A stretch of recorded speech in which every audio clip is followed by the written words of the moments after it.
आज्ञा दीजिए प्रभु। तुम्हें एक बार फिर कंस से भेंट करनी होगी। विचार कीजिए महाराज, क्या आप बिना किसी शंका के कह सकते हैं कि कौन सी पंखुड़ी पहली है और कौन सी आठवीं? उस दुष्ट से भेंट करना स्वयं कीचड़ में उतरने के समान है प्रभु। कमल पुष्प प्राप्त करना हो तो कीचड़ में उतरना पड़ता है नारद। आपका आदेश तो मैं स्वप्न में भी नहीं टाल सकता प्रभु। कंस कालियानाग के बारे में जान गया है, पर वो उसका सामना करने का साहस नहीं कर पाएगा। मैं आतुर हूँ प्राप्ति, मूर्ख नहीं। मेरी बुद्धि फिर नहीं गई है। मैं स्वयं उस कालिया जैसे महाविषैले सर्प के सामने खड़ा हो जाऊं और अपने ही काल को आमंत्रित कर लूं। तो फिर अपने लाभ के लिए उसका प्रयोग करने का कोई और उपाय सोचिए स्वामी। कुछ ऐसा कीजिए कि यमुना नदी का पूरा जल विषैला हो जाए और वृंदावन वासी उसका उपयोग करे और आपका काल कहलाने वाला वो बालक स्वयं काल के गाल में चला जाए। उत्तम उत्तम सुझाव है प्राप्ति। अब मुझे उस कालिया तक पहुंचने का मार्ग ढूंढना होगा। उसको विवश करने का कोई उपाय ढूंढना होगा, क्योंकि व्यक्तिगत रूप से उससे भेंट करना असंभव है। असंभव। आप सही कह रहे हैं प्रभु। कंस में उतना सामर्थ्य नहीं कि वो कालिया नाग का सामना स्वयं कर सके। वैसे तो कालिया गरुड़ देव का भी सम्मान नहीं करता, तो फिर वो कंस का सम्मान क्यों करेगा भला? नहीं करेगा, पर कंस तुम्हारा सम्मान अवश्य करेगा नारद। तुम्हारी बातें भी सुनेगा और मानेगा भी। ये मेरी योजना का बहुत ही महत्वपूर्ण भाग है। तुम कंस के पास जाओ और कहो कि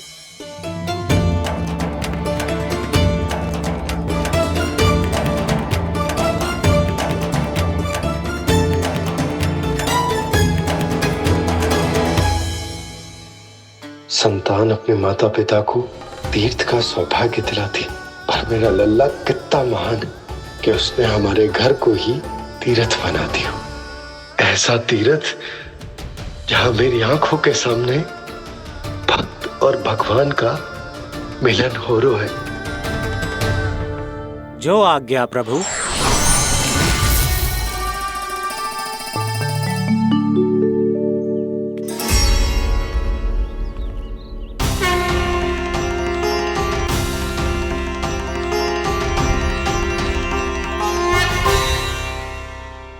बाबा, कान्हा, ये सब क्या चल रहा है? पहले काग भुसुंडी जी और फिर जे नारद जी। क्या योजना बना रहे हो तुम? कान्हा, बता ना लल्ला, क्या सोच रहे तू? कान्हा देख, अगर तुझे अपने बाबा को ना बताना हो ना, अपने भक्त को बता दे। क्या सोच रहे हो लल्ला? क्या करने वाले हो आप?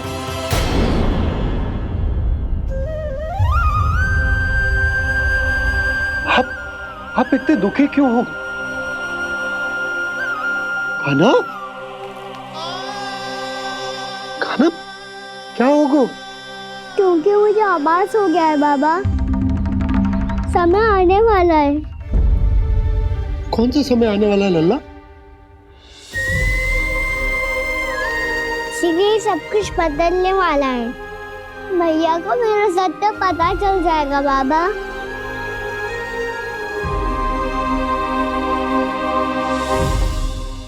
पर लल्ला, इसका काग भुसुंडी और कालिया नाग से क्या संबंध है?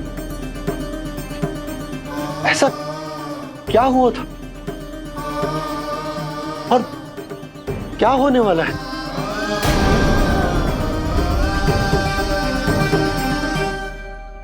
जो होने वाला है बाबा, उसका संबंध उससे है जो सैकड़ों वर्ष पहले हुआ था। महर्षि भृगु के एक वंशज थे वेद शिरोमणि। जो विंध्याचल की पहाड़ियों में साधना कर रहे थे, तभी वहाँ अश्वसीरा नाम के एक दूसरे मुनि आमंत्रण के बिना ही आ गए। कितना सुंदर और शांतिपूर्ण आश्रम है। यहाँ प्रभु की साधना करने में बहुत आनंद आएगा। शीघ्र ही अश्वसीरा मुनि उपस्थिति के कारण होने वाले व्यवधान से बाध्य होकर वेदसीरा मुनि ने अपनी आंखें खोली।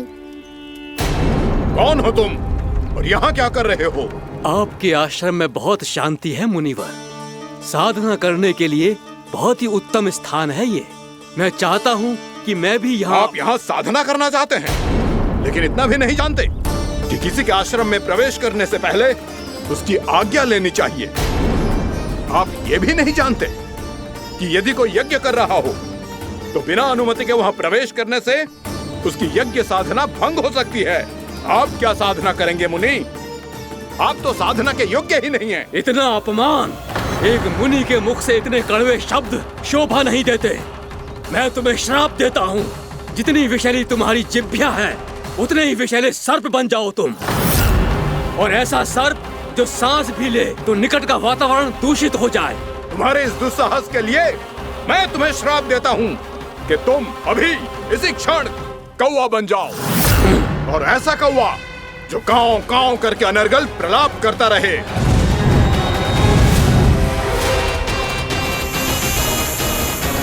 ये मैंने क्या किया? ये मैंने क्या किया? क्रोध के कारण दोनों ने एक दूसरे को श्राप दे दिया।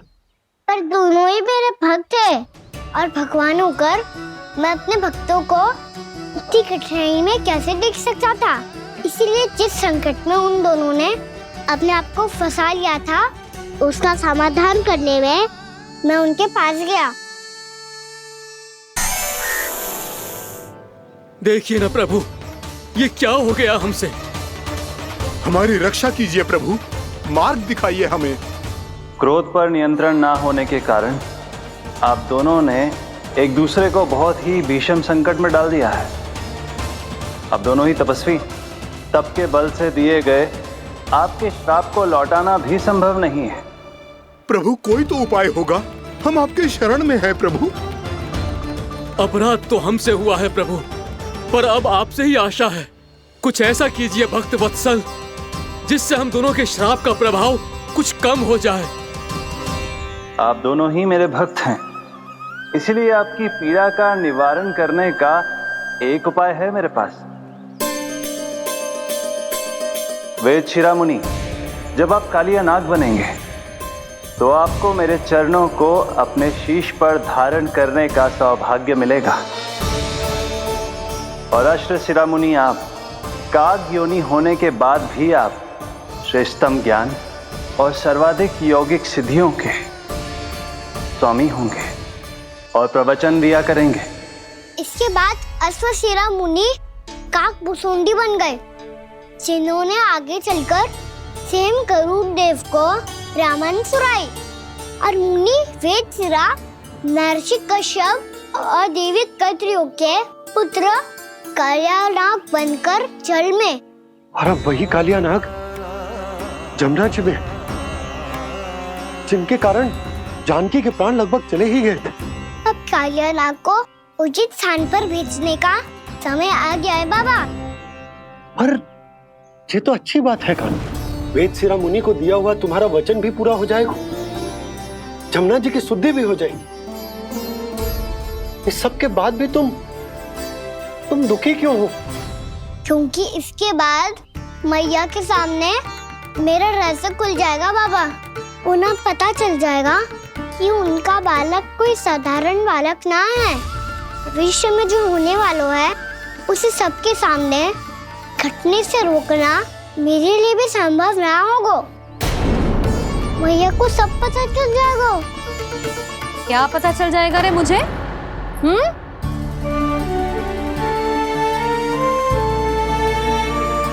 यही कि सबसे अधिक प्रेम मैं आपसे ही करता हूँ। अब बस भी कर, चलो भोजन के लिए बुलाने आई थी तुम दोनों को। भूखा थोड़े ना रहने दूंगी अपने लल्ला को, मेरा लल्ला दुर्बल हो जाएगा ना। आप खिलाओगे तो ही खाऊंगा। हाँ ठीक है, मैं ही खिलाऊंगी। अब चल, आओ जी, चल।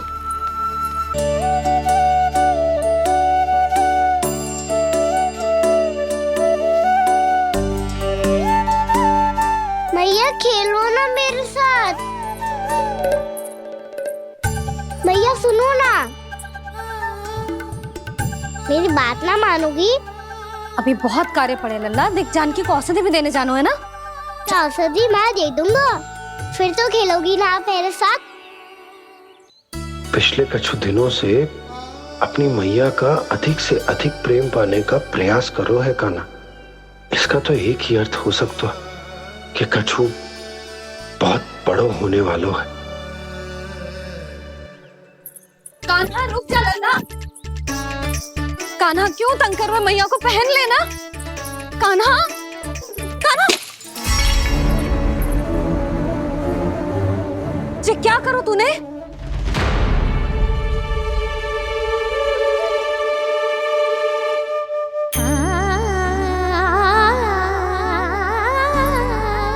अच्छा ठीक है, अब मुंह लटकाने की आवश्यकता ना है। ये ले।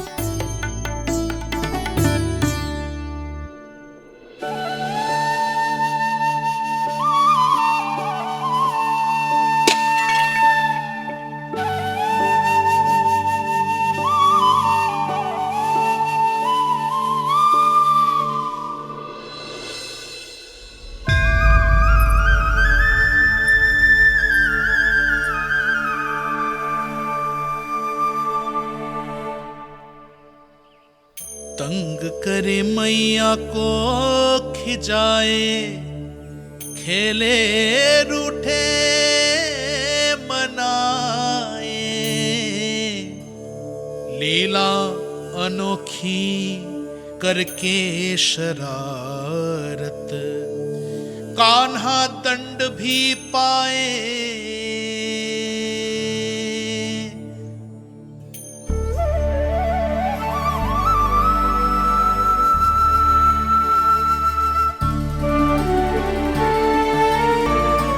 रूठना मनाना, खेलना खिलाना, पहले शरारत करके क्रोध दिलाना और फिर क्षमा मांग लेना, ये सब जानबूझकर कर रहे है कान्हा। जैसे जीवन भर के लिए अपनी मैया की ममता को अपने हृदय में समेट कर रखना चाहते हो। कैसे कैसे करूं उस कालिया से मित्रता, कैसे करूं उसका उपयोग?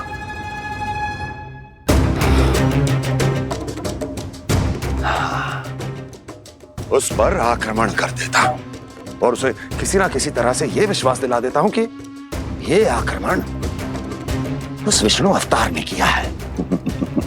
फिर वो क्रोध में आकर सारे वृंदावन वासियों को अपने विष से समाप्त कर देगा। उचित है, ये उचित है। नारायण हरि, नारायण हरि।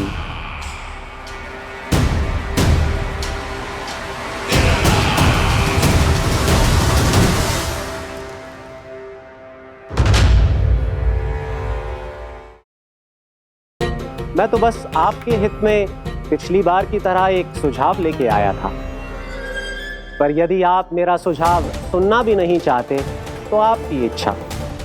नारायण हरि, नारायण हरि। कारण चाहे जो हो, इनके पिछले सुझाव के कारण ही आज मेरे शत्रुओं की संख्या कम है। अन्यथा मैं देवकी के अन्य पुत्रों को भी जीवित छोड़ देता और आज वो सब अपने भाई के साथ मिलकर उसकी शक्ति को अनेक गुना बढ़ा देते। ठहरिए देव ऋषि।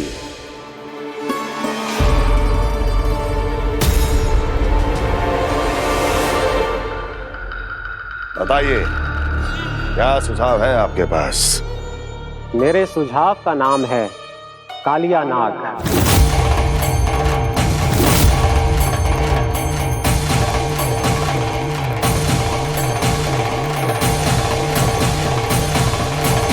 उसके विषय में मैं जानता हूं देवर्षि। तो समस्या यह है कि मैं स्वयं उससे मिलने नहीं जा सकता, उससे भेंट नहीं कर सकता, उस कृष्ण की हत्या के लिए उसको वृंदावन जाने के लिए तैयार नहीं कर सकता। तो मत जाइए उसके सामने और ना उसे भेजिए कृष्ण के सामने। हर बार आप किसी ना किसी असुर को अपने शत्रु के क्षेत्र में भेजते हैं, जहां शत्रु उसका सामना करने के लिए पूरी तरह से तैयार होता है और आपका असुर मारा जाता है। इस बार शत्रु को युद्ध स्थल चुनने का अवसर मत दीजिए महाराज। इस बार योजना का जाल ऐसे बुनिए कि कृष्ण स्वयं उसके पास जाने के लिए विवश हो जाए। कालिया नाग स्वयं काल है, मृत्यु का दूसरा नाम है। उसके विष का उपयोग अपने लाभ के लिए कीजिए महाराज। वैसे कालिया के विष की अधिकता का अनुमान तो होगा ही आपको।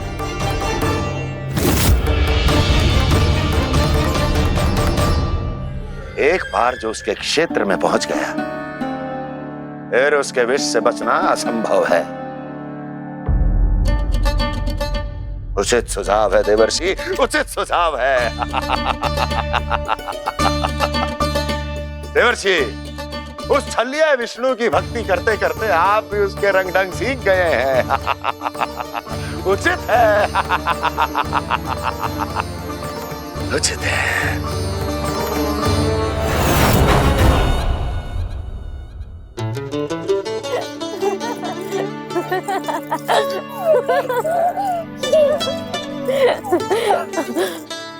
बस बस, बहुत आनंद ले लियो लल्ला।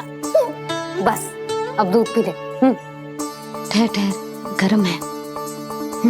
जी ले ले पी।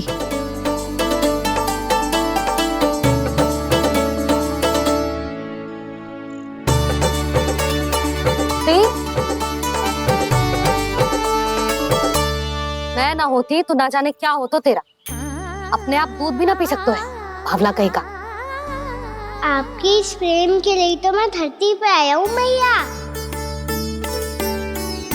मैं भी यही सोच रहा हूँ यशोदा कि तुम ना होती तो मेरा क्या होता। इसी बात पे थोड़ा दूध और कजू खाने को दे दो। अरे मैं तो भूल ही गई। तनिक ठहर जाओ जी, दूध पी लेना तो आपके लिए भी कछु ले आती हूँ।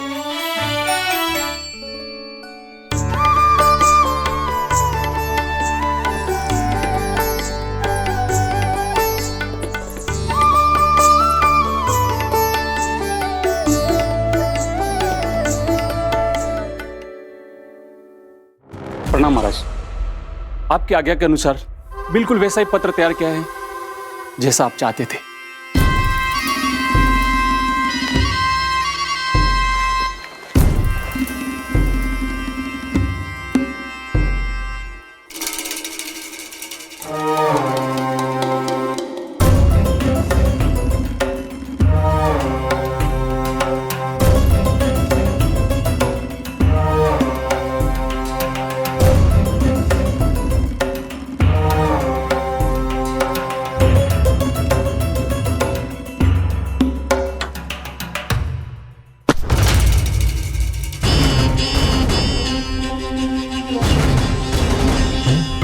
कृष्ण जन्म से लेकर आज तक ये मेरी सबसे महत्वपूर्ण योजना है। इसका सफल होना निश्चित है दूत, किंतु केवल वही करना जैसा मैंने कहा है। जाओ।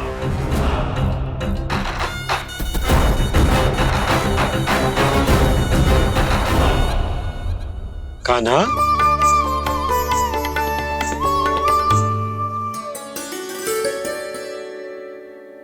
क्या होगा? बाबा मैं चाहता हूँ कि मैया की स्वमता क्रिस्टल फ्रेम की वर्षा मुझ पे सरते ऐसे होते रहे। वो तो होती रहेगी लल्ला। अपने लल्ला के लिए किसी मैया का प्रेम कभी कम हो सकता है भला? नंदराज, वो मथुरा से एक दूत आयो है महाराज कंस का राजपत्र लेके।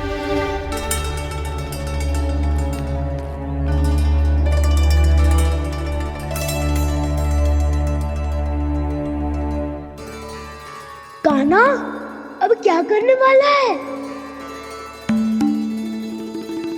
तेरे बाबा कहाँ गए? हाँ? कंस मामा का खेल आरंभ हो गया है, पर मैया वो सब सुनेगी तो व्यर्थ चिंतित हो जाएगी। बस थोड़ा बाहर गया मैया, कछु खा लिए से। बाहर इस समय? मैया क्या होगा? मैया देखो ना, पीठ पे कछु हो रहा है। मेरा हाथ ना पहुंचो, आप करो ना। दिखा यहाँ। क्षमा करना मैया, पर अभी बाबा को ही संभालने दो ये सब। कहिए, क्या संदेश लाए हैं आप? नहीं नंदराज, नहीं। महाराज, कंस का आदेश है कि ये संदेश सभी गांव वालों के साथ ही पढ़ा जाए। ठीक है, मैं गांव वालों के सामने पढ़ दूंगा, पर मुझे तो दीजिए पढ़ने के लिए। महाराज की आज्ञा का पालन करना आपके लिए भी आवश्यक है नंदराज। सभी गांव वासियों की सभा बुलाइए। बंसी, सभी गांव वालों की सभा बुलाओ। राजपत्र में ऐसा क्या संदेश भेजो है कंस ने? अब मेरे पत्र को पढ़कर सब भौचक के रह जाएंगे। और वो कृष्ण, उस कृष्ण के पांव के नीचे से तो भूमि खिसक जाएगी, आकाश फट पड़ेगा, बिजलियां गिर जाएंगी। प्राप्ति, ओ प्राप्ति, कंस का पत्र। स्वयं को बहुत अधिक शक्तिशाली समझता है ना वो। अब देखता हूं कैसे वो इस महासंकट का सामना करता है। वो कृष्ण, वो अपनी मृत्यु स्वयं चुनेगा या मृत्यु की वेदी पर चढ़ा देगा प्रिय वृंदावन वासियों को।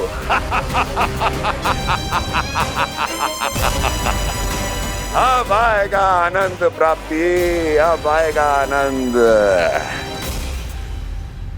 सबको इकट्ठा करवा के ही पढ़वाएगो। अवश्य ही कोई विशेष संदेश दिया होगा कंस ने। मैं भी यही सोच रही हूँ सुलक्षणा जी, कछु ना कछु तो विशेष है, पर जे हो क्या सकता है? हाँ, बात तो सही है। ऐसा क्या हो सकता है? सभी गांव वासियों के सामने कहा जाए, कछु तो विशेष अवश्य लग रहा है। बाहर तक कोलाहल क्यों हो रहा है? मैया, मैया, अब क्या होगा? मैया देखो ना, सर पे कछु हो रहा है। लल्ला, नारायण ने तुझे हाथ दिए हैं ना? पीठ की बात अन्य थी। अपने सिर की सेवा स्वयं कर। सर पे तो हाथ पहुंच रहा है ना?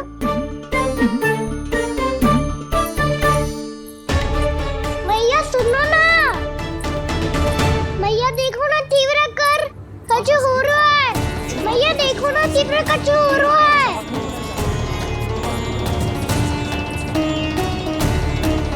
सब लोग आ चुके हैं, अपना संदेश सुनाइए आप। गोपराज नंद और सभी वृंदावन वासियों को सूचित किया जाता है कि मथुरा अधिपति और आप सभी के महाराज कंस ने कल सुबह भव्य पूजा का आयोजन किया है। इसके लिए राज्य को वृंदावन के क्षेत्र के निकट यमुना नदी के मध्य में खिलने वाले 1 कोटि कमल के पुष्पों की आवश्यकता है। इसीलिए आप सभी को यह आदेश दिया जाता है कि ये सभी कमल के पुष्प प्रथम पहर से पहले राजसभा में पहुंचा दिए जाए। तो सारे वो भी प्रथम पहर से पहले कैसे हो सकते हैं? यदि आप ऐसा करने में असफल रहे तो इसे राज आज्ञा का उल्लंघन माना जाएगा और राजद्रोह के आरोप में आप सभी को कड़े से कड़ा दंड दिया जाएगा। स्मरण रहे, यदि कल की पूजा में इन 1 कोटि कमल के पुष्पों का ना पहुंचने के कारण कोई व्यवधान आया तो समस्त वृंदावन वासियों को दोषी माना जाएगा और पूरे गांव को निवासियों सहित धूल में मिला दिया जाएगा। कल प्रथम पहर तक का ही समय है आप सबके पास।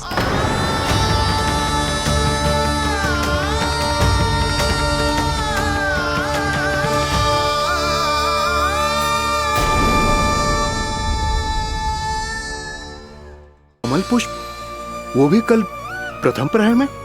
ऐसे कैसे संभव है? और कोई साधारण पुष्प ना, यमुना नदी के मध्य खिलने वाले विशेष कमल के फूल चाहिए उन्हें। लेकिन यमुना नदी में तो कालिया नाग ने विष घोल के रखा है, तो फिर कैसे हो पाएगा? यह संभव है। हमारी मृत्यु का संदेश भेजा राजा कंस ने। सदैव की भांति इस समस्या पर भी गांव के बड़े ही विचार करेंगे। बालकों का यहाँ होना उचित ना है।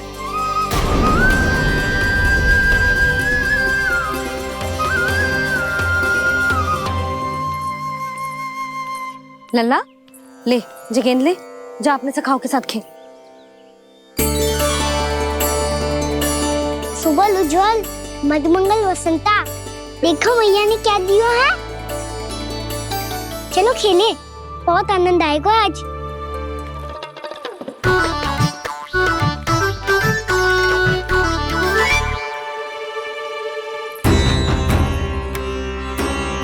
भानु, बंसी, जाओ और शीघ्र ही वो घेरे का कार्य समाप्त करो।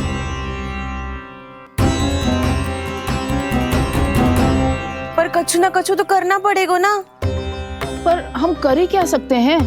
पुष्प लाने को और कोई उपाय है भी तो ना। मैं चला जाऊंगा जमुना जी में। वैसे भी मेरे जीवन के कितने दिन शेष बचे हैं। गांव के लिए, समाज के लिए कुछ करके मरूं, तभी तो शांति मिलेगी। ना काका, यदि आप उस विषैले जल में छलांग लगा भी दोगे, किंतु 1 कोटि कमल पुष्प एकत्रित कर पाना आपके लिए संभव ना है। इससे अच्छा है कि मैं चला जाऊं। यदि मैं मर भी गया तो मेरे पीछे रोने वाला कोई ना है। किसी को कहीं जाने की आवश्यकता ना है। गोप नरेश होने के नाते ये मेरा कर्तव्य है कि मैं आप सबकी रक्षा करूं। नंदराज, आपको जाना है तो जाओ। हरिया, काका, भैया सब चले जाओ। लेकिन आपको पता है वहाँ का जल कितना विषैला है। आप लोग एक क्षण भी जीवित नहीं रह पाओगे। फिर कैसे इकट्ठा करेंगे 1 कोटि कमल पुष्प? आप बात तो सही कह रही हैं शांति। उस दुष्ट कंस ने ऐसी मांग रख के हम सबको फंसा दिया। हम में से कोई भी क्यों ना चला जाए और इस संकट का समाधान ना निकले को। कान्हा, बताना कौन सा खेल खेलें? गेंद पकड़ खेलते हैं। पर एक बात सुन लो सब, कोई भी तीव्र गति से ना फेंकेगा गेंद को। भैया ने फ्रेम बनाई है मेरे लिए। सब तैयार हो?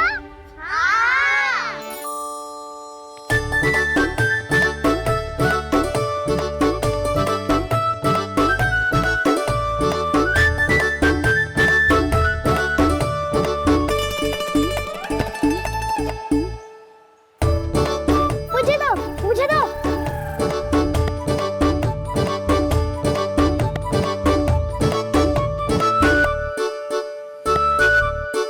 मुझे दो, मुझे दो।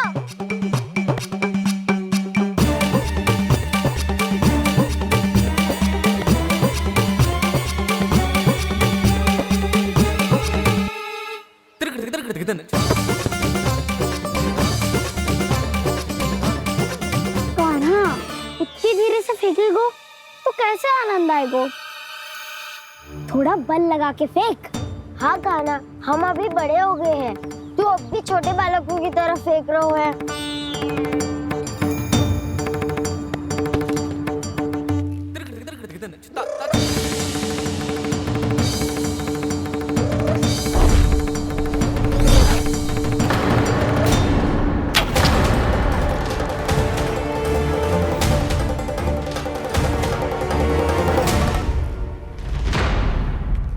दीदी जी क्या करो कान्हा?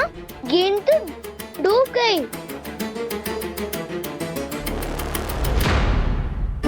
अच्छा, तो ये सब इसकी योजना का भाग था ताकि ये कालिया का सामना कर पाए। तुम सबने तो कही थी तीव्र गति से फेंको। देखो फिकवा दी ना मेरी गेम। मुझसे नदी में। अब मुझे जाके लानी पड़ेगी। रुक जा कान्हा, रुक जा कान्हा। जी क्या बोल रहे थे कान्हा? इसमें तो बहुत संकट है। कोई भी संकट मेरी मैया का उपहार खोने से बड़ा ना है। बहुत प्रेम से बना के उन्होंने दी थी। हे नारायण, कोई उपाय समझ में ना आ रहा है। मैया, हम कैसे करेंगे हम अपने गांव की रक्षा? कीड़े पड़ेंगे उस दुष्ट को। यदि उसके कारण किसी के प्राण चले गए तो कौन सा फल मिलेगा उसे इस पूजा का? तुम सही कह रही हो यशोद। हमारे पास कोई और दूसरा विकल्प भी तो ना है। यदि हमने मथुरा की राज आज्ञा का पालन ना किया तो इसका दुष्परिणाम पूरे गांव को भुगतना पड़ेगा।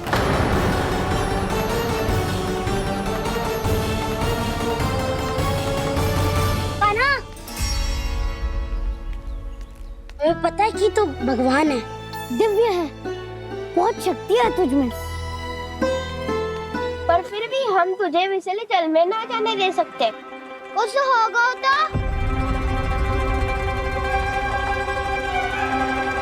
तुम सब इतनी हट कर रहे हो तो ठीक है, ना जाऊंगा। गेंद कहाँ गिरी है, कितनी दूर गई है, ये तो देख लूं, ताकि उसे बाहर निकालने का कोई उपाय ढूंढता हूँ।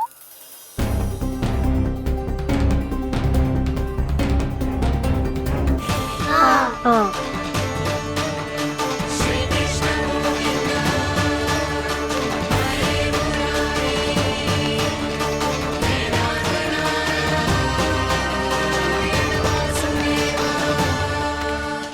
कान्हा की ये लीला तो समझ ही नहीं आ रही। पहले इसने देवर्षि नारद को मथुरा जाकर कंस को भड़काने के लिए कहा, फिर स्वयं ही दुखी भी हो गया कि अब इसका रहस्य सबके सामने खुल जाएगा। और अभी स्वयं ही तो इसने कहा था कि गेंद बहुत महत्वपूर्ण है, फिर स्वयं ही उसे नदी के विषैले जल में फेंक दिया।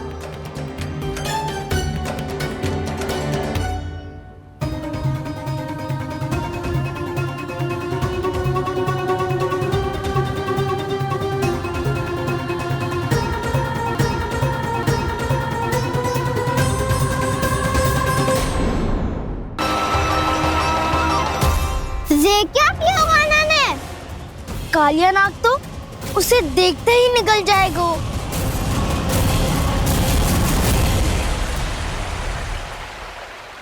तो आरंभ से अब तक सब कुछ उसकी लीला का ही भाग था।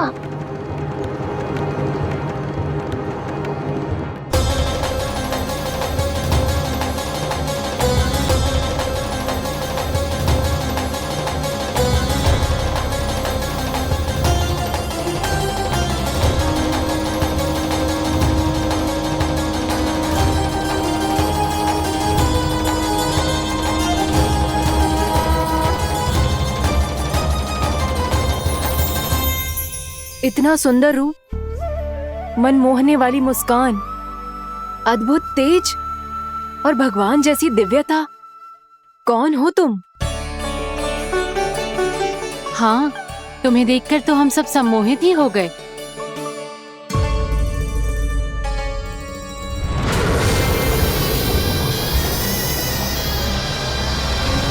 तुम जो भी हो बालक, वापस लौट जाओ। हमारा हृदय तुम्हें ही देखते रहना चाहता है, किंतु यदि हमारे पति जाग गए तो तुम्हें अवश्य हानि पहुंचाएंगे। ये बहुत विषैले है बालक, कालकोट जैसे भयानक, इनके विष से तुम नहीं बच सकोगे। नंदराज, कालिया नाग के विष का प्रभाव बढ़ते ही जा रहा है। पहले 8 कोस तक उसके विष का प्रभाव था, अब तो 1 योजन से अधिक क्षेत्र में फैलो है। जल पीने के प्रयास से अनेक पशु मारे गए हैं और नदी के निकट के वृक्ष और वनस्पति सब नष्ट होने लगे।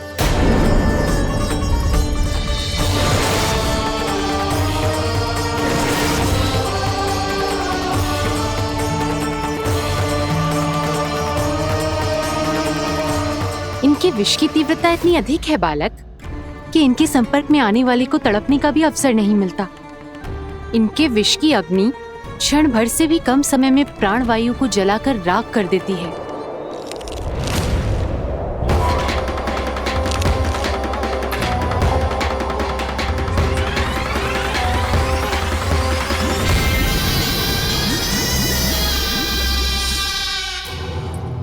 तो समस्या और भी गंभीर हो जाएगी। मैंने तो सुनो है कि कालियानाग कम से कम 2 योजन लंबा है, सैकड़ों फन है उसके।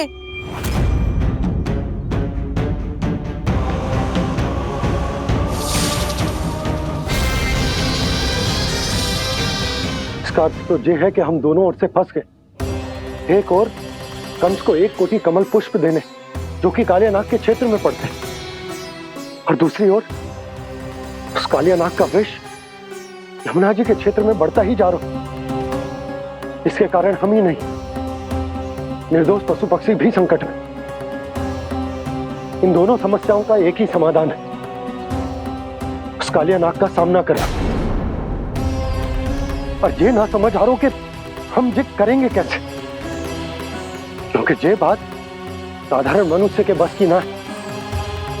हमारे लिए ये असंभव है।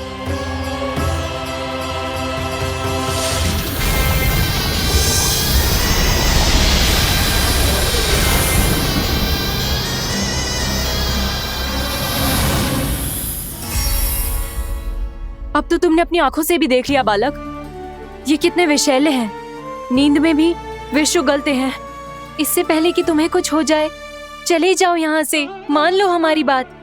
आप सब मुझे जानती भी नहीं और फिर भी मेरी इतनी चिंता कर रही हैं आप। माँ की ममता भेदभाव नहीं जानती।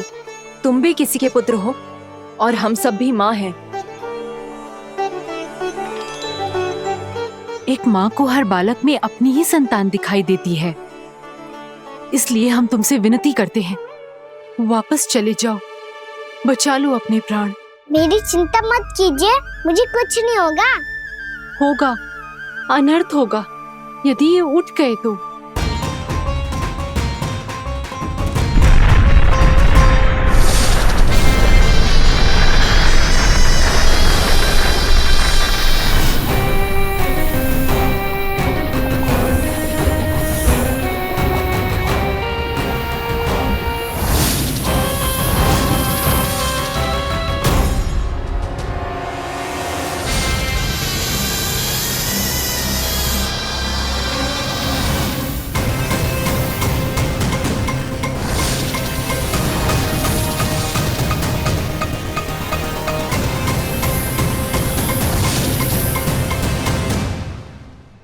सामने होते हुए भी अपने इश्क को केवल वही देख सकता है जो अपना अभिमान त्याग चुका हो।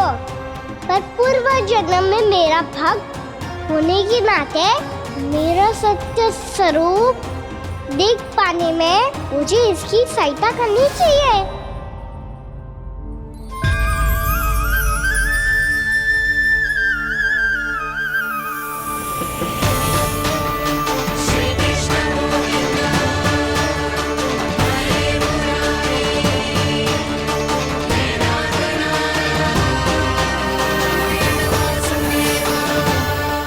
देखो हमारा छोटा सा कान्हा कैसे डट के खड़ा है, इतने विशालकाय, इतने महाभयंकर सबके सामने।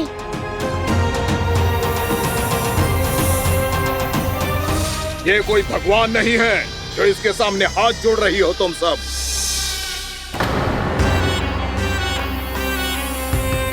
एक सामान्य साधारण बालक है ये, जो ये तक नहीं जानता कि इसके सामने है इसका काल, कालिया।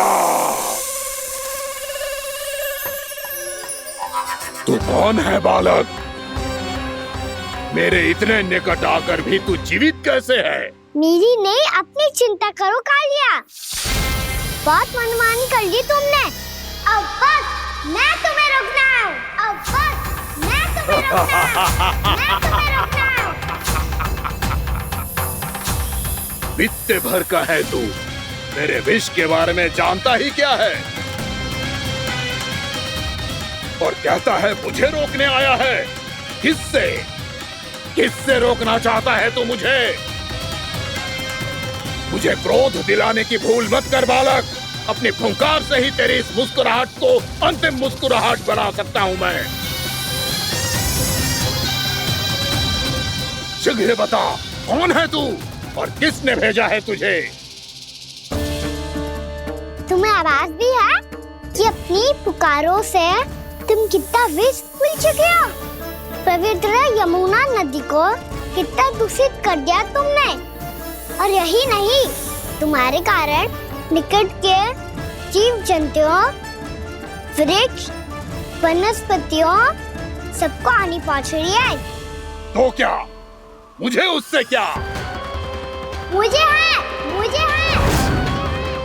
आपत्ति है मुझे तुम्हारे इस व्यवहार से, और इसीलिए तुम्हें यहाँ से जाना होगा।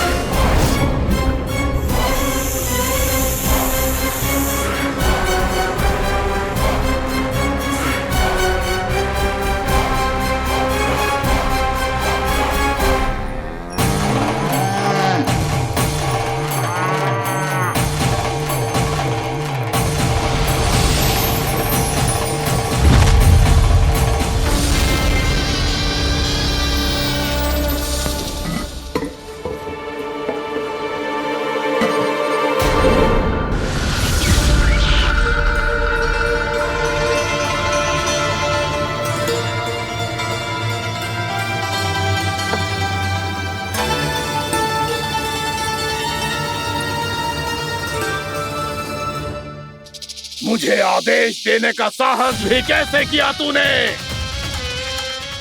इस क्षेत्र को मैंने अपना राज्य बनाया है, मेरा परिवार रहता है यहाँ, और तू मुझे यहाँ से जाने के लिए कह रहा है? हाँ, क्योंकि तुम्हारे यहाँ रहने के कारण अन्य जीवों को हानि हो रही है, और मैं ऐसा नहीं होने दे सकता। मैं तो बस वही कर रहा हूँ जो एक सर्प का स्वभाव है। विष फैलाना स्वाभाविक है मेरे लिए, इसलिए मुझे चुनौती मत दे बालक। चुनौती तो मैं दे चुका हूँ कालिया। अब तो बस तुम्हें स्वीकार करनी है।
मैं भी चेतावनी दे रहा हूँ, यहाँ से चले जाओ। अपनी भूल को पहचानो कालिया, तुम जो कर रहे हो अनुचित है।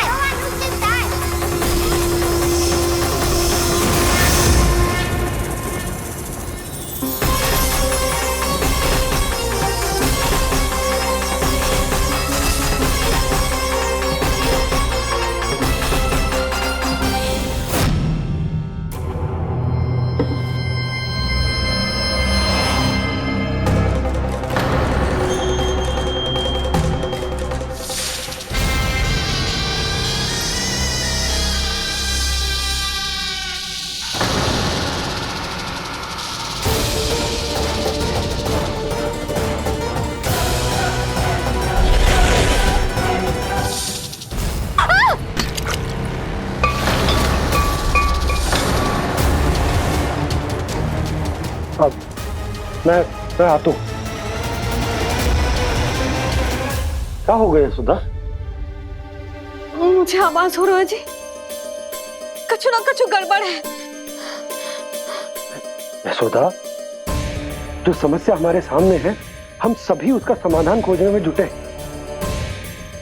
तो तुम विश्वास करो, मैं कोई ना कोई समाधान अवश्य ढूंढ लूंगा। हम कैसे भी करके वो कमल के पुष्प उस कंस तक पहुंचा देंगे। नाना, समस्या उससे कहीं अधिक है, उससे कहीं अधिक बड़ी, उससे कहीं अधिक भयानक है।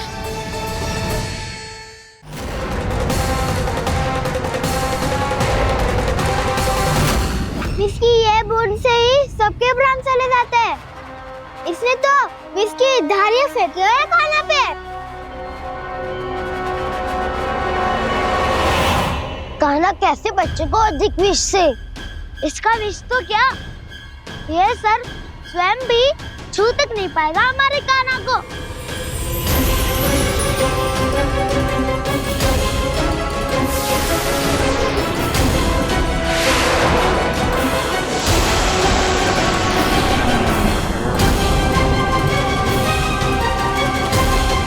तुम्हारे सखा को, मेरे भाई को कोई हानि नहीं पहुंचा पाएगा। ये कान्हा का सत्य चाहे जो हो बलराम, पर अभी तो जो एक बालक ही है ना। देखो कैसे विष के कारण स्थिर हो गया है।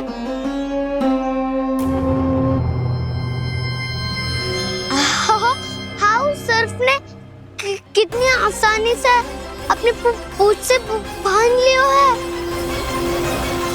मुझे यहाँ से भगाना चाहता था ना तू? अब मैं तुझे दिखाऊंगा अपना सामर्थ्य। ये मूर्ख किसे बांधना चाहता है अपनी पूंछ में? उन्हें जिनका विस्तार सारे ब्रह्मांड में है, या उन्हें जो स्वयं अनंत है? पर देवराज, प्रभु ऐसा करने ही क्यों दे रहे हैं कालिया को? आप सब भूल रहे हैं देवगण, कालिया पूर्व जन्म में प्रभु का बहुत बड़ा भक्त था। उसी भक्ति का फल मिल रहा है अब इसे। वैसे भी भक्तों के मन का भाव सबल हो तो भगवान तो सहज ही बंध जाते।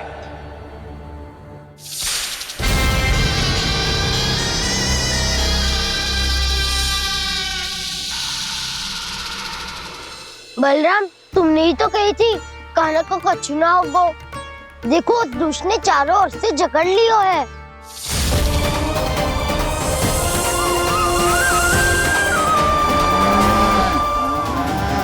ये क्या कह रही हो तुम? सुधा जी, क्या हुआ? घबरा क्यों रही हो आप? सुलक्षणा, मुझे आभास हो रहा है कुछ बहुत बड़ी अनहोनी हो गई है। नंदराज, नंदराज, नंदराज!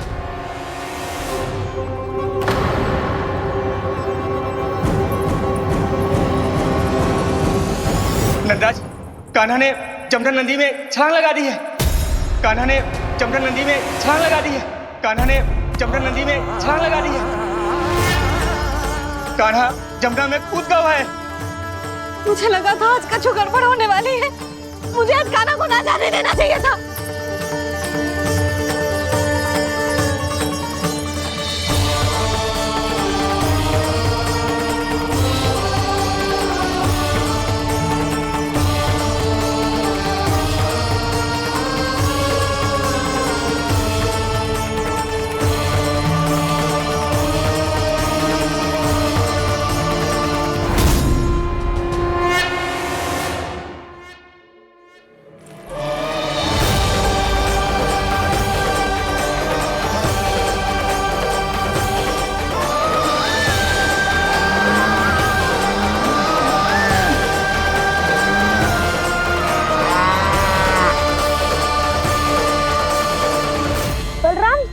करो ना।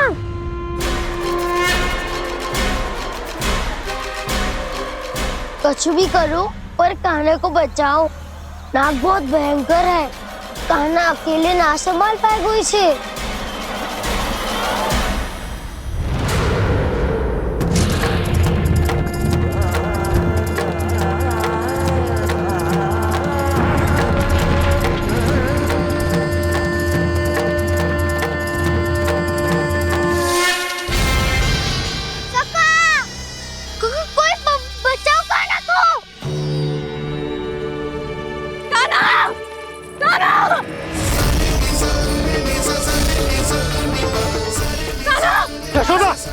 यशोदा रुको। छोड़ दो मुझे, छोड़ दो मुझे। जीजी संभालो, बावली हो गई है। जी संभालो।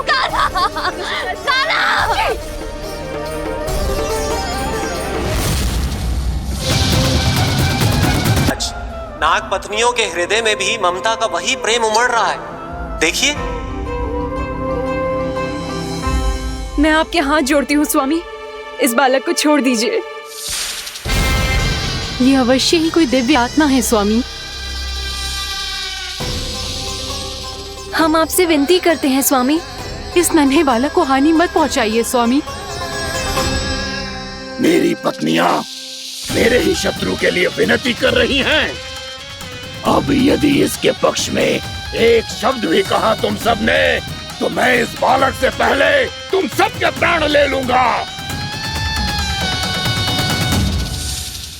हो रहा प्रसन्न नाग कालिया, विजय को निश्चित जान। रोते बिलखते व्याकुल सब, संकट में देख कान्हा के प्राण।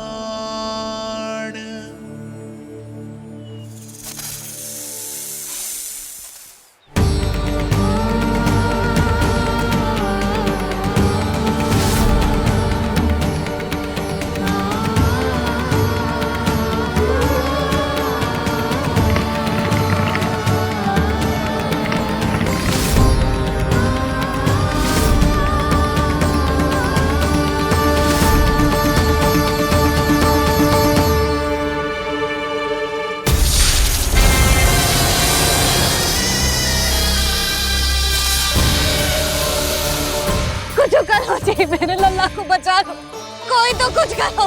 जीजी संभालो जीजी ना। यशोदा, यशोदा तुम शांत हो जाओ, मैं कान्हा को वापस लेकर आऊंगा।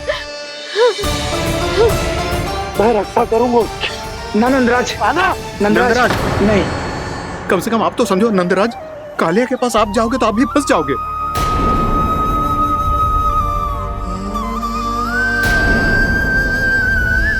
बलराम, तेरा भाई इतनी भीषण संकट में है और तुझे जरा भी दुख ना हो रहा? क्या आप सब अब तक नहीं समझ पाए कि कान्हा सच में कौन है? छोटे बाबा, आप तो उसका सत्य जानते हैं ना?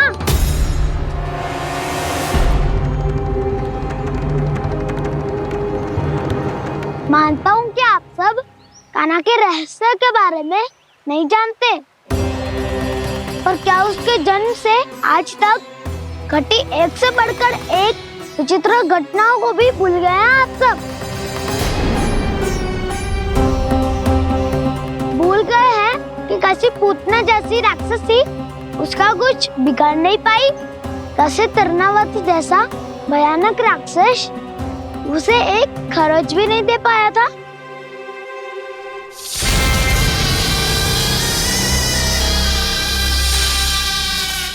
आप सबने अपनी आंखों से देखा था ना, बकासुर से कान्हा की रक्षा करने देवता स्वयं आए थे, पर सत्य तो ये है कि वह सभी देवता भी उस असुर के सामने असमर्थ हो गए थे।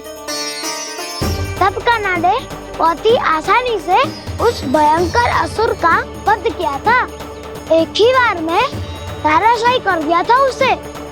तो आप सभी सोचिए, बार बार ऐसे असाधारण कार्य करने वाला बालक साधारण कैसे हो सकता है?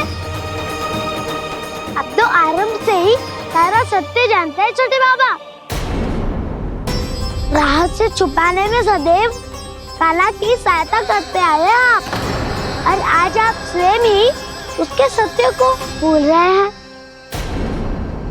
और तुम सब भी तो जानते हो कान्हा की शक्तियों के बारे में, तो क्या तनिक भी विश्वास ना है अपने सखा पे? बलराम जी, तू क्या कह रहे है? मैंने जो कहा उसका एक एक शब्द सत्य है छोटी माँ। यदि प्रभु की इच्छा हुई तभी कुछ ही क्षणों में सब कुछ अपनी आंखों से स्वयं अनुभव कर लेंगे आप।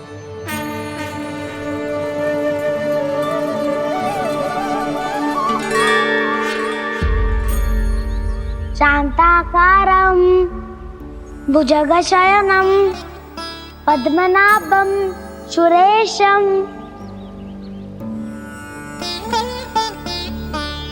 विश्वाधारं गगनसदृशं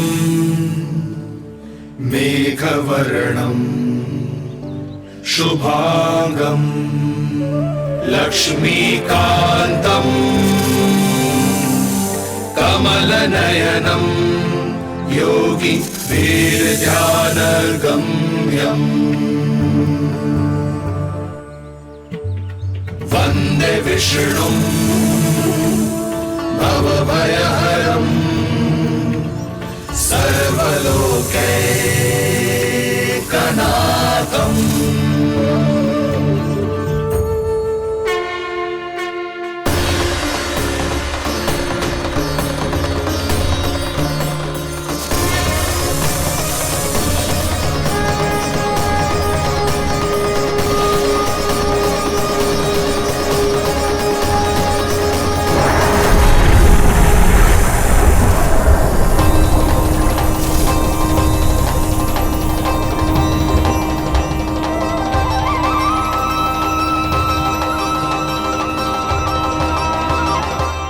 तुझे क्या लगता है बालक कि तू मेरी जकड़ से निकल गया तो अब बच जाएगा तू?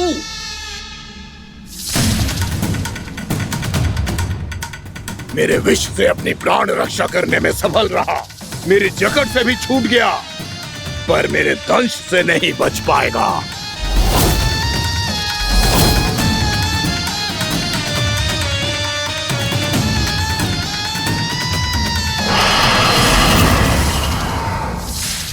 अब भय से भाग रहा है, पर मैं तुझे मृत्यु देकर रहूंगा।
मेरा नन्हा सा कान्हा कितनी देर भाग पाएगा?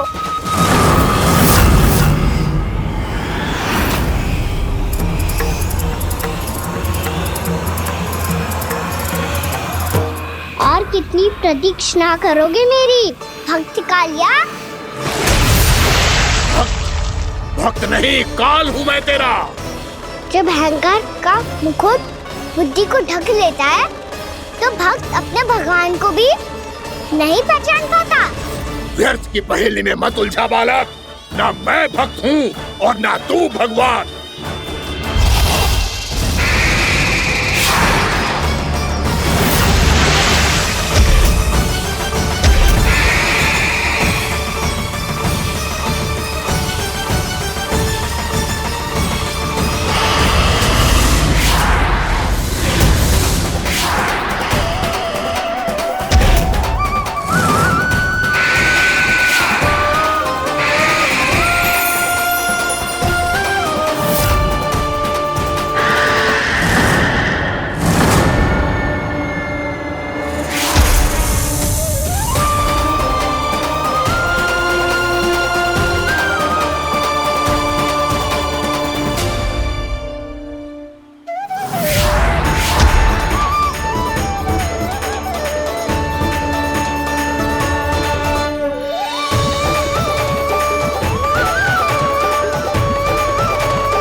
देखो, आप सब जिसके लिए इतने व्याकुल हो रहे थे, उसे छूकर कालिया नाग का हलाहल जैसा विष भी चरणामृत बन गया है और यमुना जी के जल में फैल चुके विष के प्रभाव को भी नष्ट कर रहा है।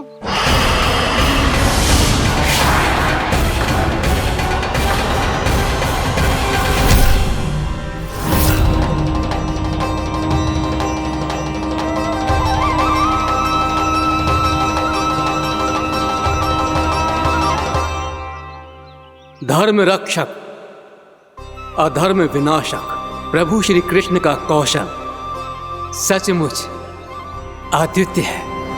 नारायण नारायण।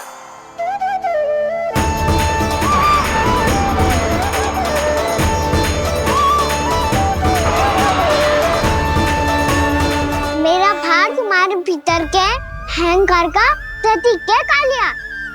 अब तुम्हारा अहंकार, तुम्हारा अनपान मेरे पाँव के नीचे है और तुम्हारी पूंछ अर्थात तुम्हारे प्राण मेरे हाथ में। अब तुम क्या करोगे भक्त?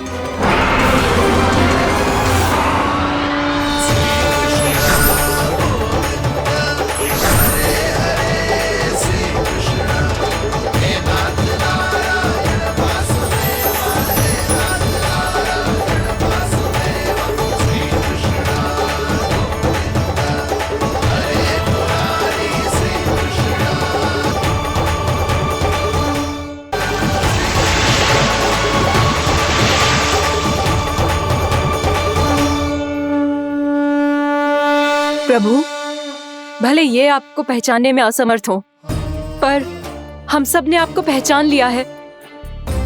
हाँ प्रभु, एक भक्त होने के नाते और एक अर्धांगिनी और माँ होने के नाते मैं आपसे इनके प्राणों की भिक्षा मांगती हूँ। अपनी कृपा दिखाइए और इन्हें क्षमा कर दीजिए। आपके लिए मित्र और शत्रु में कोई अंतर नहीं प्रभु, उसी तरह आपकी कृपा और दंड में भी कोई अंतर नहीं। दोनों दया ही तो हैं, अकारण ही किसी को प्राप्त नहीं होती। हमें विश्वास है कि हमारे पति को मिला ये दंड कोई अभिशाप नहीं है, आपका वरदान है।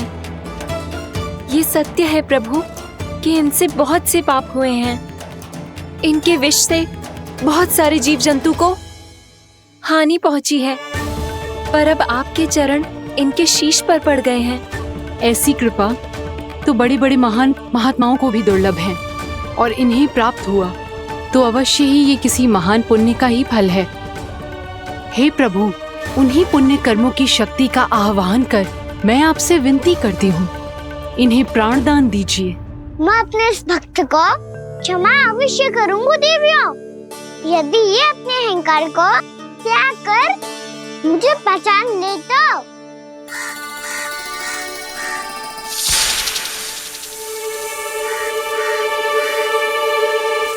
मैं तुम्हें श्राप देता हूँ, जितनी विषैली तुम्हारी जिह्वा है उतने ही विषैले सर्प बन जाओ तुम।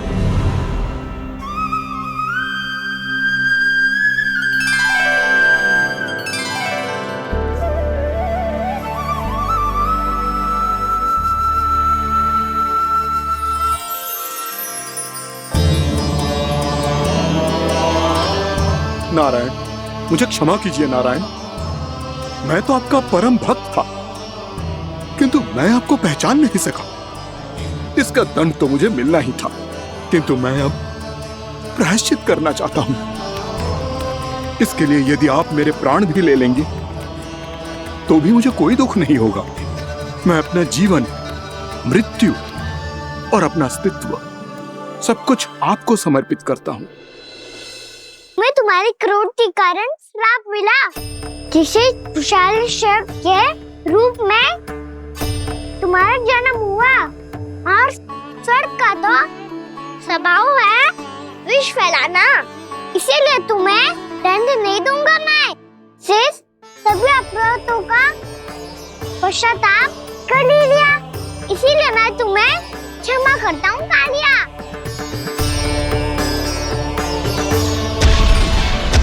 पर तुम्हें यहाँ से दूर समुद्र के बीच जाकर रहना होगा, जहाँ किसी निर्दोष का जीवन तुम्हारे विष से प्रभावित ना हो। मैं चाहकर भी आपकी इस आज्ञा का पालन नहीं कर सकता। मैं असमर्थ हूं प्रभु, क्योंकि यदि मैं इस क्षेत्र को छोड़कर गया तो मेरी मृत्यु निश्चित है। आपसे क्या छुपा है प्रभु? आप तो जानते हैं कि सर्प जाति और आपके वाहन गरुड़ के बीच अनंत शत्रुता चल रही है, जिसका प्रारंभ नागों के द्वीप नागालय से हुआ था। उस द्वीप पर छोटे जीवों को निगल जाने के लिए सर्प थे और गरुड़ को सर्पों का स्वाद बहुत प्रिय था, इसलिए वो बार बार नागद्वीप जाने लगा था। पर इस कारण पूरी सर्प जाति उससे आतंकित हो गई थी, इसलिए जब भी गरुड़ वहां पहुंचता तो सभी सर्प छिपने लगते। जब गरुड़ को इसका आभास हुआ तो उसे बड़ा क्रोध आया और वो उत्तेजना में भरकर सर्पों का शिकार करने लगा। भूख ना होने पर भी उन्हें मारने लगा। अब सर्पों के प्राण हरना उसके लिए खेल बन गया था। इस भीषण समस्या का समाधान ढूंढने के लिए पूरी सर्प जाति महान सर्प वासुकी के सामने इकट्ठी हुई। हे महान वासुकी, हमारी सहायता कीजिए। नागद्वीप पर गरुड़ ने आतंक मचा दिया है। पहले तो वो हमें अपना भोजन बनाता था, लेकिन अब हम उसके खेल का साधन बन चुके हैं। भूख हो या ना हो, जब तब आकर वो हमारे प्राण हर लेता है। अनुचित हिंसा के इस प्रथा का आरंभ सर्पों ने ही किया है। पहले आप सबने पूरे द्वीप पर अधिकार कर लिया, फिर आहार के साथ साथ आनंद के लिए भी आप सभी ने निर्दोष जीवों की हत्या की। और जब सृष्टि का संतुलन बनाए रखने के लिए गरुड़ आपको अपना आहार बनाने आया तो आप सब अपने प्राणों की रक्षा के लिए छिपने लगे। तो फिर गरुड़ का उत्तेजित होना तो स्वाभाविक ही था।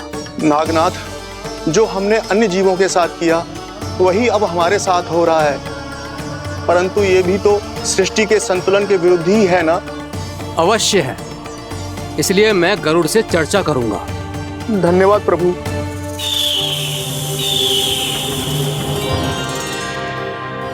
समझौता हुआ है, हमें इसका सम्मान करना ही होगा। मैंने कोई समझौता नहीं किया, मैंने कोई वचन नहीं दिया और ना ही मैं किसी गरुड़ से भयभीत होता हूँ। यदि इस राज्य में किसी को सर्पों को अपना आहार बनाने का अधिकार है तो वो केवल मुझे है। अब से गरुड़ को दी जाने वाली हर भेंट मुझे दी जाएगी, महाविषधारी महान नागराज कालिया को। ये और कुछ नहीं, मेरा अभिमान था प्रभु, और ये मेरे इस जन्म की सबसे बड़ी भूल थी, क्योंकि फिर जब गरुड़ को इस बारे में पता चला तो। कालिया, अभिमान में आकर तूने अपने काल को ललकारा है। जिस कालिया के नाम में ही काल छिपा है, तू उसे ललकारने का दुस्साहस कर रहा है गरुड़। स्वयं को भगवान विष्णु का वाहन कहता है तो वाहन का ही कर्म कर। स्मरण रख, इस धरती के सर्वश्रेष्ठ योद्धाओं के लिए भी मैं मृत्यु का दूत हूँ। विनाश काले विपरीत बुद्धि। तुझ जैसे मूर्ख सदा इस युक्ति को सार्थक करते आए हैं। अपने विनाश को आमंत्रण किया है तो अब भोग।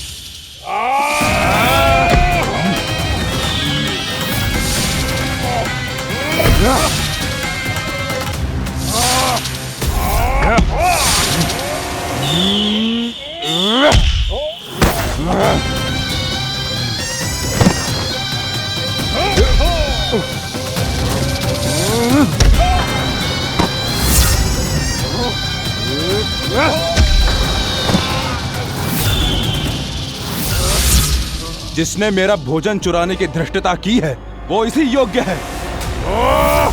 तू मुझे जानता नहीं है गरुड़, मैं महाविषधारी नाग कालिया हूँ। तेरा इतना दुस्साहस कि तूने मुझ पर चरण से प्रहार किया। वाह!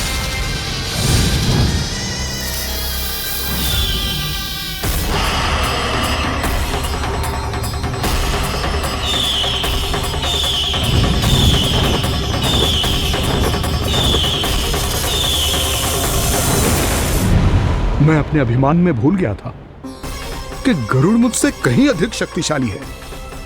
इसलिए अपने प्राणों की रक्षा करने के लिए मैं एक स्थान से दूसरे स्थान भागने लगा।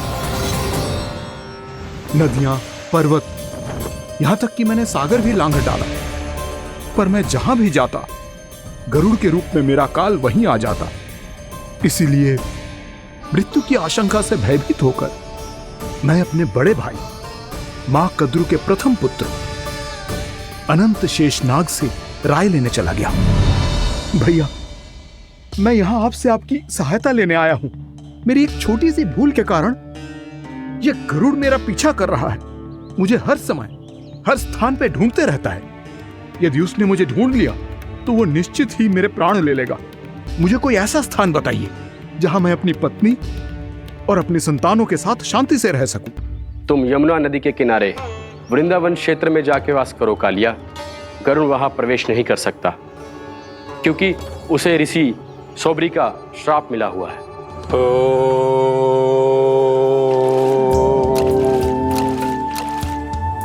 ध्यान और तपस्या का नित्य कर्म करते हुए ऋषि के मन में मछलियों के प्रति प्रेम भाव इतना बढ़ गया कि वो भूल गए सभी जीव खाद्य श्रृंखला का भाग होते हैं और मछलियां भी इस नियम की अपवाद नहीं है। उन्हें मछलियों की अटखेली इतनी अच्छी लगने लगी कि वो इस क्षेत्र के मछुआरों को भी मछली पकड़ने की अनुमति नहीं देते थे।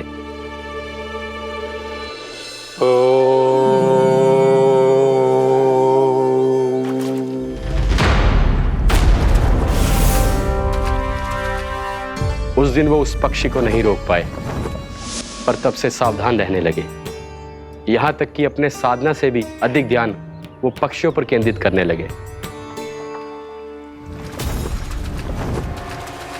ठहरो!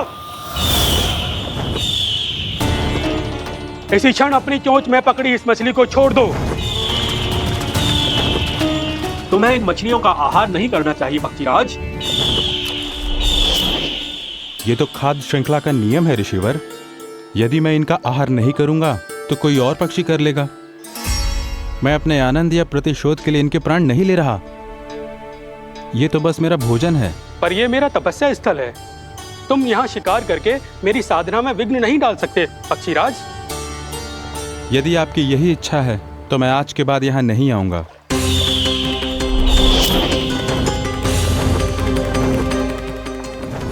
पर आज ये मछली मेरे आहार के रूप में पकड़ी जा चुकी है। मैं वचन देता हूँ ऋषिवर, इस स्थान पर यह मेरा अंतिम शिकार होगा।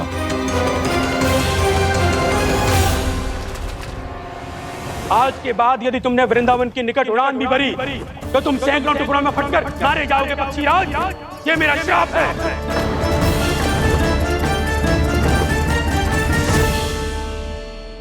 और इसीलिए भैया शेषनाग के सुझाव के अनुसार मैं यहां आ गया। पर अब यदि मैं कहीं और जाऊंगा तो मेरे प्राण नहीं बचेंगे प्रभु।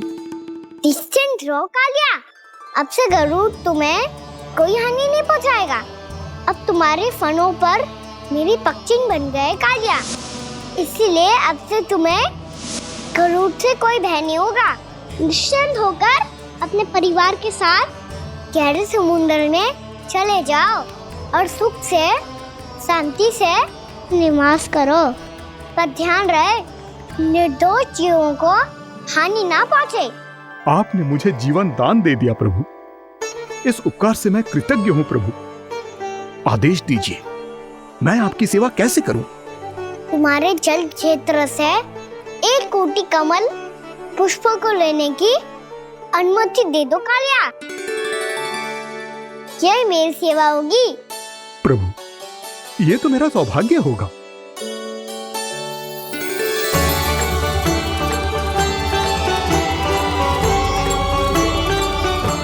एक कोटि के स्थान पर हम 3 कोटि कमल पुष्प ले आए प्रभु।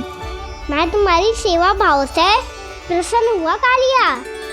रमणक द्वीप पर चले जाओ ताकि तुम्हारे कारण फिर कभी किसी निर्दोष जीव को हानि ना पहुंचे और ना ही तुम्हारा विष मेरे प्रिय यमुना नदी के जल को दूषित कर पाए। मैं तुम्हें आशीर्वाद देता हूँ। आज यहाँ मेरे द्वारा तुम्हें दिए गए इस आदेश का स्मरण जो भी भक्त करेगा और प्रातः काल और संध्या काल में इसका उच्चारण करेगा, उसे फिर कभी किसी संकट से कोई भय नहीं होगा। ये स्थान अब से काला कुंड के नाम से जाना जाएगा। यहाँ पर स्नान करने वाला और देवताओं को इस क्षेत्र से जल का अधर देकर प्रसन्न करने वाला भक्त यदि मेरा स्मरण करके पास रखेगा तो वो अपने सभी पापों से शीघ्र ही मुक्त हो जाएगा।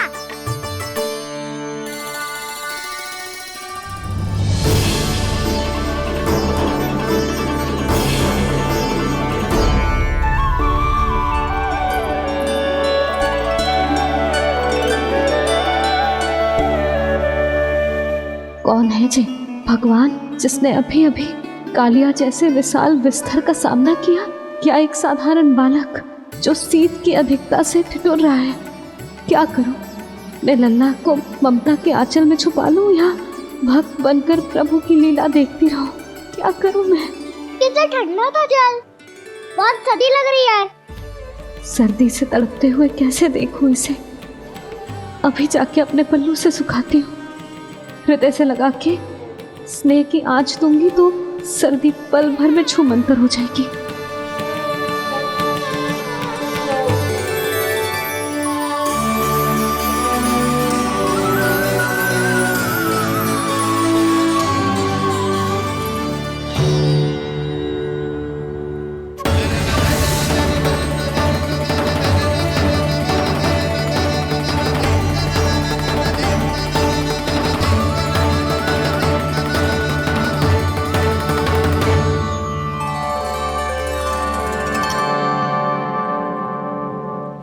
मेरी आवश्यकता ना है इसे, ये तो सच्ची में भगवान ही है जिसकी ठंड दूर करने के लिए स्वयं द्वादश आदित्य प्रकट हो गए हैं।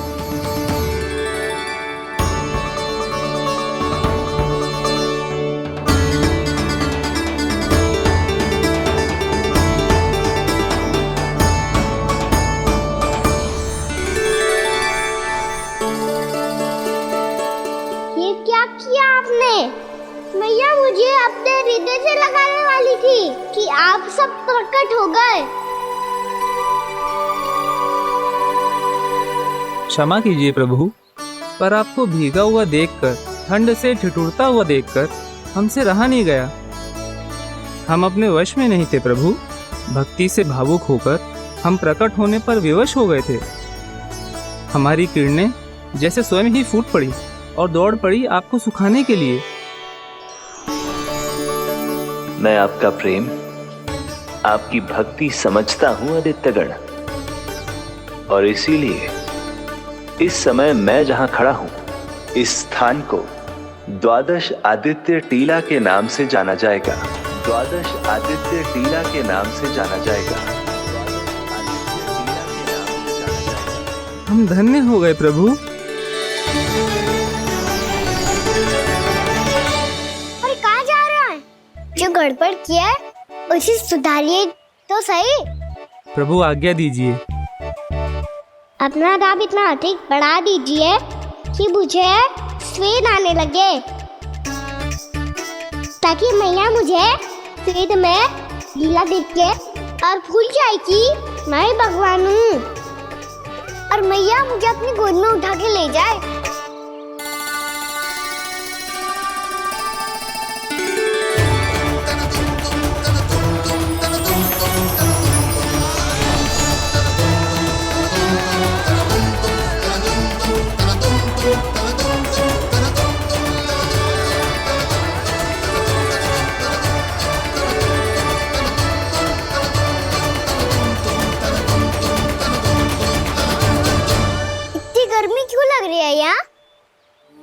श्वेत की एक बूंद भी आती थी तो मैं अपना आंचल लेकर पहुंच जाती थी इसके पास। जानती ही नहीं थी कि चेतु स्वयं वायुदेव को आदेश दे सकता है कि वो बहने लगे और उसका सारा श्वेत सुखा दे। वायुदेव की आवश्यकता नहीं है मैया, मुझे आप ही चाहिए। लगता है जिस बात का भय था वही सत्य होने लगी है। भैया मेरे भगवान रूप को भूल नहीं पाएगी, और अब मेरे लिए उनके सत्य छुपा कर रख पाना कठिन हो जाएगा। कृष्णा कृष्णा हरे कृष्णा कृष्णा कृष्णा मुरली मनोहर कृष्णा गोपाला गोविंदा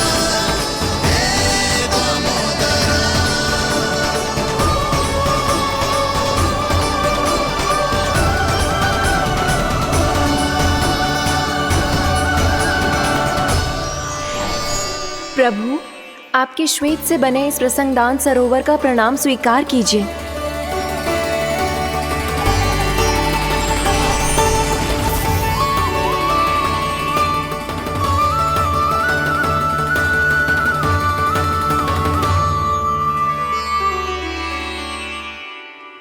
ओहो, इस चमत्कार को देखकर भैया को और भी अधिक विश्वास हो जाएगा कि मैं भगवान ही हूँ। अब कैसे मनाऊं मैया को कि मैं इनका लाई हूँ।